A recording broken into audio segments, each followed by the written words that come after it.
1. Make a baking soda mixture. Add 1 part baking soda to 1 part water. Mix well. This mixture is great when you are in a hurry and low on supplies.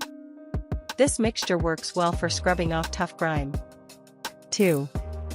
Wipe baking soda mixture onto plastic.